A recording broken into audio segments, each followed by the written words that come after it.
Assalamualaikum warahmatullahi wabarakatuh. Kembali lagi bersama Ibu Asri di mata pelajaran lintas minat ekonomi. Pada video kali ini, kita sudah memasuki materi yang bab 2. Ibu harapkan semua anak-anak Ibu nonton hingga akhir ya, Nak. Silakan menonton. Pembangunan dan pertumbuhan ekonomi. Jadi, materi kita kali ini Ibu bagi jadi dua. Yang pertama, video yang kali ini itu Ibu akan membahas tentang pembangunan ekonomi terlebih dahulu. Nanti akan disambung dengan video selanjutnya pada saat pertemuan kita nanti itu untuk pertumbuhan ekonomi. Jadi, Ibu bagi dua video di pertemuan kita kali ini dan pertemuan selanjutnya. 1. Pengertian pembangunan ekonomi. Jadi, dari pengertian pembangunan ekonomi itu sendiri adalah diartikan sebagai suatu proses yang menyebabkan pendapatan per kapita penduduk meningkat dalam jangka yang panjang. Nah, 3 elemen penting yang berkaitan dengan pembangunan ekonomi itu, yang pertama, ada pembangunan itu merupakan sebagai suatu proses. Nah, yang kedua, itu pembangunan sebagai suatu usaha untuk meningkatkan pendapatan per kapita. Dan yang ketiga, peningkatan pendapatan per kapita itu harus berlangsung dalam jangka panjang. Jadi, dapat disimpulkan pembangunan ekonomi itu sendiri adalah suatu proses atau suatu usaha yang menyebabkan pendapatan per kapita dari suatu negara itu sendiri jadi meningkat gitu. Jadi, merupakan sebuah proses atau sebuah usaha yang dimana untuk meningkatkan kesejahteraan atau meningkatkan pendapatan per kapita dari negara itu sendiri. 2. Tujuan pembangunan ekonomi. Tujuan pembangunan ekonomi ini sendiri, ini dibagi menjadi beberapa banyak. Tapi Ibu hanya memberikan beberapa aja di sini. Nah, yang pertama ini ada meningkatkan kualitas hidup masyarakat dalam memenuhi kebutuhan pokoknya. Terus yang kedua, tujuannya itu adalah memperluas distribusi berbagai barang kebutuhan pokok. Yang ketiga, itu juga memperluas kesempatan kerja. Keempat, itu adalah memperbaiki kualitas dari pendidikan. Yang kelima, meningkatkan pendapatan masyarakat, dan yang keenam adalah meningkatkan pemahaman dan tingkah laku masyarakat dalam menjunjung tinggi nilai-nilai luhur. 3. Faktor-faktor yang mempengaruhi pembangunan ekonomi. Faktor-faktor yang mempengaruhi pembangunan ekonomi, yang pertama ada sumber daya manusianya, yang kedua itu ada sumber daya alamnya, yang ketiga ada ilmu pengetahuan dan teknologi atau IPTEK. Nah, selanjutnya itu ada sosial budaya, terus ada keadaan politik, dan yang terakhir ada sistem pemerintahan. 4. Indikator pembangunan ekonomi. Indikator pembangunan ekonomi. Nah, yang pertama ini ada urbanisasi. Indikator ini merupakan salah satu indikator pembangunan ekonomi karena jika penduduknya di sebuah negara itu pindah dari desa ke kota, maka hal tersebut menandakan bahwa kesejahteraan dan kemakmuran akan muncul. Lalu yang kedua adalah pendapatan per kapita.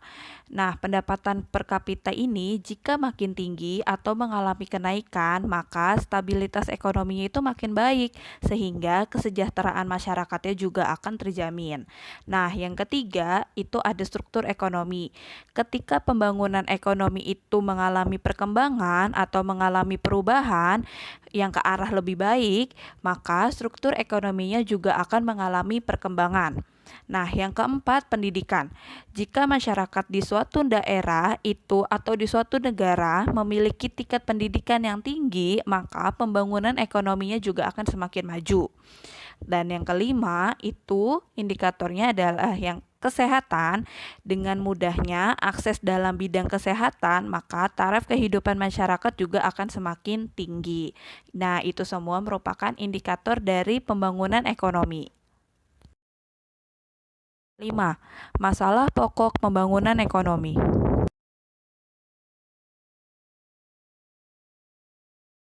Yang pertama, masalah pokok pembangunan ekonomi itu adalah kemiskinan.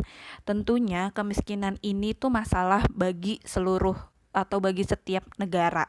Karena masalah kemiskinan itu mendorong setiap negara itu melakukan pembangunan gitu.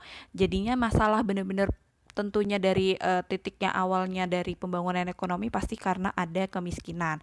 Maka masalah kemiskinan itu tuh harus diatasi. Bagaimana caranya ya dengan pembangunan ekonomi itu.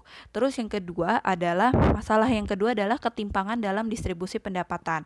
Nah, dari masalah kemiskinan tadi itu seringkali dihubungkan dengan masalah ketidakmerataan atau ketimpangan dari distribusi pendapatan itu sendiri.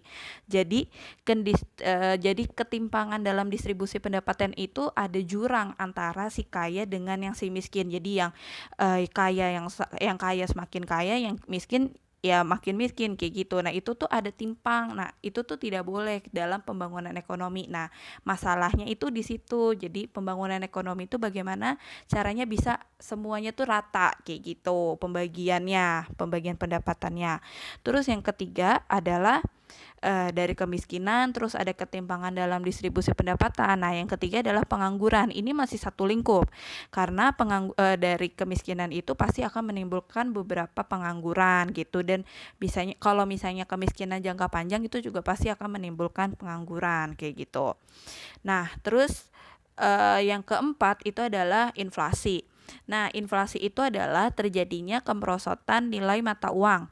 Jadi, akibatnya itu uang yang beredar itu di negara tersebut atau di masyarakat itu tuh terlalu banyak. Jadi, menimbulkan kenaikan harga barang-barang. Makanya kenapa kalau misalnya sekarang harga-harga mahal gitu. Nah, itu karena mungkin terjadinya inflasi kayak gitu. 6. Kebijakan dan strategi pembangunan ekonomi. Nah, sekarang kita masuk nih bagaimana caranya atau bagaimana kebijakan atau strateginya untuk pembangunan ekonomi. Nah, yang pertama itu pasti kita harus meningkatkan kualitas pendidikan.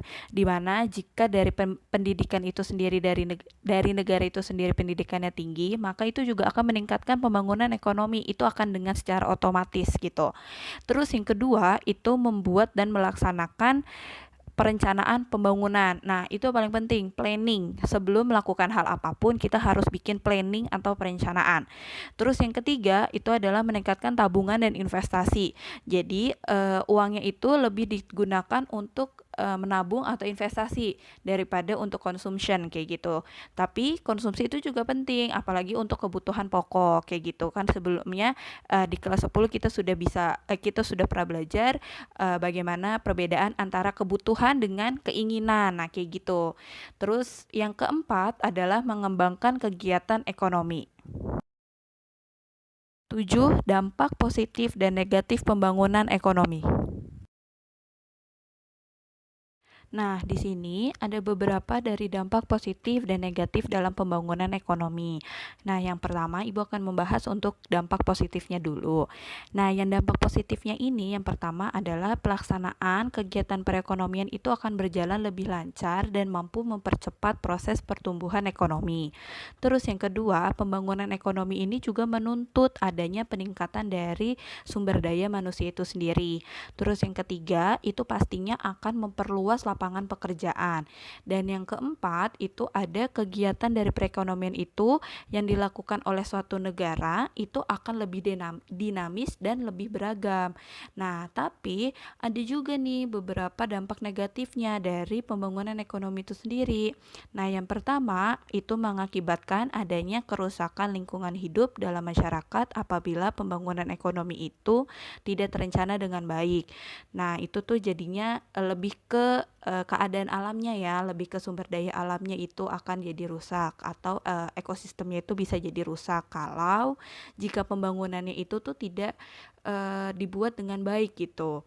Terus yang kedua itu industrialisasi akan mengakibatkan kurangnya lahan pertanian dalam masyarakat karena lahannya itu lahan yang seharusnya dipergunakan untuk pertanian digunakan untuk buat bangun pabrik, untuk bangun industri-industri. Nah, itu salah satu juga jadi dampak negatif. Terus yang ketiga itu hilangnya habitat alam baik habitat hayati maupun hewani. Terima kasih anak-anak ibu yang sudah menonton hingga akhir video. Ibu ingatkan lagi, ini videonya ibu bagi jadi dua. Jadi video selanjutnya itu akan ibu bahas tentang pertumbuhan ekonomi. Nah, ibu ingatkan kembali jika ada yang kurang jelas atau ada yang ingin ditanyakan sama ibu, bisa hubungin ibu melalui WhatsApp atau komentar pribadi di e-learning. Sekali lagi, mohon maaf jika ada kesalahan dalam kata-kata ibu atau dalam penyampaian ibu, mohon dimaafkan. Jika ada pertanyaan bisa tanyakan ke ibu langsung ya. Wassalamualaikum warahmatullahi wabarakatuh.